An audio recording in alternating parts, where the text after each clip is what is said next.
Well, hello everybody on this Sunday. Hopefully you enjoyed some of that sunshine. Clouds are moving in, and one of the shortest days of the year, Winter Solstice, is Monday morning, 4:02 a.m., and we slowly gain daylight. Picks up more in January. About a month from now, we'll be up to 9 hours and 19 minutes, so an increase of less than an hour, but almost 2 hours more daylight between now and February 20th. So it really starts to pick up there later. So we got a plume of moisture coming in from the west. This is an Alberta Clipper type system, so not big producers of moisture, but a decent snowfall in northern Minnesota, I think, overnight tonight. So that Clipper will come through, and it's going to be warm, just warm enough that we might see a rain-snow mix here in the metro with a slushy coating on the grass.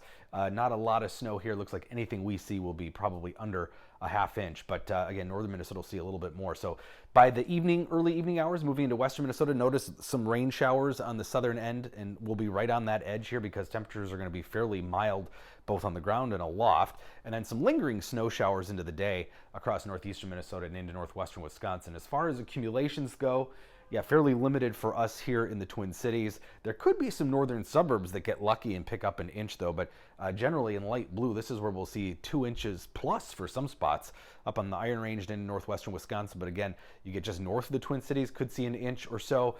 Sadly, much of this will melt because we're going to see temperatures above freezing tomorrow, Tuesday, and Wednesday, and also a big event tomorrow evening that hopefully the clouds clear out in time for the Saturn Jupiter conjunction.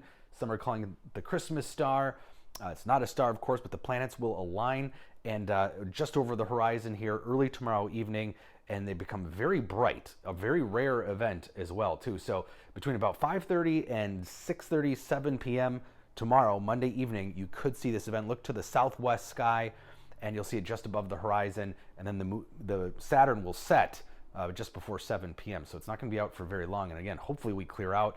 Models do give us some clear breaks, but we're going to be right on the edge of the clouds. So fingers crossed we can push those clouds out early enough in time to see that very special event here. And then we're talking about the potential still for some snow last minute on the day before Christmas Eve, Wednesday, before cold high pressure settles in. It's kind of our last chance to salvage a white Christmas chance. The Canadian model is the one you want to root for if you want that. Still gives us 2 to 3 inches, but very different scenarios. The American model gives us almost nothing, and so does the European model. So the model's kind of 50-50. Half of them give us some snow on Wednesday, half don't. And again, whatever we get tonight into tomorrow is going to melt, so we're probably not going to depend on the tonight snowfall. Cold is coming in behind it regardless. Winds really pick up here. This is Wednesday, along with, if we see that snow, gusty winds, and then winds will settle down by the latter part of the day on Christmas Eve. But Christmas Eve morning is still going to be pretty windy, very frigid, a wake-up call to us. Mild until then, in fact, could be close to 40, definitely above freezing the next few days. And then we get that brief chunk of cold air. Looks like just Christmas Eve, Christmas Day, and then we're already into some warmer temperatures by next weekend. But it is going to be, again, a slap in the face because we're not used to the cold yet. Low 40s potentially for some on Tuesday, and then those temperatures will drop during the day Wednesday. Our high Wednesday is going to be in the morning. We'll be above freezing probably, and then as those winds pick up, that front comes through. Notice the cold spilling into Minnesota, that grayish green, that's sub-zero air that moves in to northern Minnesota for Wednesday night already. And our low temperatures Christmas Eve morning will be in the single digits for the first time this season. Everything you see again in that kind of greenish color, that's sub-zero readings for northwestern and northern Minnesota, and then probably just teens for highs on Christmas Eve afternoon. And wind chill is definitely going to be a factor. Look at these wind chills, teens and 20s, even near 30 below zero wind chills for northern Minnesota.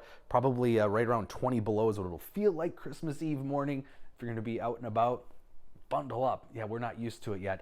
And again, those temperatures stay mild through Tuesday, and then that big drop, temporary though, looks like for Thursday, Friday, could be back in the 20s and 30s already by later next weekend.